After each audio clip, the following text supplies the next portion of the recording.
सूर्यघर योजनेमधील ग्राहकांना वीज बिलाचा शॉक बसणार आहे। रात्री वापरल्या जाणाऱ्या विजेसाठी बिलाचा प्रस्ताव देण्यात आलेला आहे। महावितरणने वीज नियामक मंडळाला त्या संदर्भातला प्रस्ताव पाठवलेला आहे। आताची महत्त्वाची बातमी आपण पाहतोय, रात्री वापरल्या जाणाऱ्या विजेसाठी बिलाचा प्रस्ताव महावितरणने वीज नियामक आयोगाला पाठवलेला आहे। 17 फेब्रुवारीपर्यंत हरकती नोंदवता येणार आहे। कर्ज काढून सौर पॅनल्स बसवलेल्या ग्राहकांना त्यामुळे झटका बसणार आहे। प्रधानमंत्री सूर्यघर योजनेमध्ये महावितरण खोडा घालते अशी भावना आता व्यक्त केली जाते। 300 युनिट पर्यंत वीज वापरणाऱ्या घरगुती ग्राहकांना मोफत वीज मिळावी यासाठी ही योजना आहे। मात्र आता या ग्राहकांना वीज बिल आकारण्याचा प्रस्ताव महावितरणने वीज नियामक आयोगाकडे पाठवलेला आहे।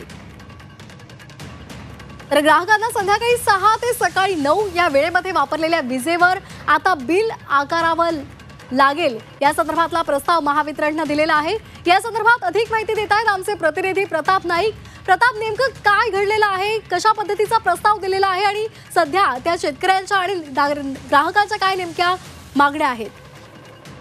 आपण पाहतो की प्रधानमंत्री सूर्यघर योजना जी आहे त्या योजनेच्या माध्यमातून अनेकांनी आपल्या घरावर सूर्यघर योजना बसवलेली आहे, पण त्यांना सुद्धा या ठिकाणी आपण पाहतो की वीज दरवाढीचा फटका बसू शकतो। कारण 300 जे वॅट पर्यंत वीज जे आहे त्याच्या माध्यमातून त्यांना फ्री आणि मोफत जे सूर्यघर योजनेतून मिळत होतं ते कुठेतरी आता जाण्याची शक्यता नाकारता येत नाही। एकूणच आपण पाहतो की यापूर्वी जवळपास वीज वितरण कंपनीने वीज नियामक आयोगाकडे जे दरवाढीचा प्रस्ताव सादर केलेला आहे त्याच्यामध्ये राज्यभरातून 8,000हून अधिक हरकती दाखल झालेल्या आहेत। त्यामध्ये प्रधानमंत्री वीज गृह योजना आहे त्या संदर्भात देखील हरकती दाखल केलेल्या आहेत। एकूणच आपण पाहतो की या संदर्भात आता काय निर्णय घेतला जातो याकडे सर्वांचं लक्ष लागून राहिले। पण दुसरीकडे आपण पाहतो की 3-3, 4-4 लाख रुपये कर्ज काढायचं आणि वीज गृह जे आहे ते योजना राबवायची आणि नंतर पुन्हा अशा प्रकारचा निर्णय घेत असेल तर मग ही योजना राबवून उपयोग काय, अशा प्रकारचा सवाल उपस्थित केला जात आहे।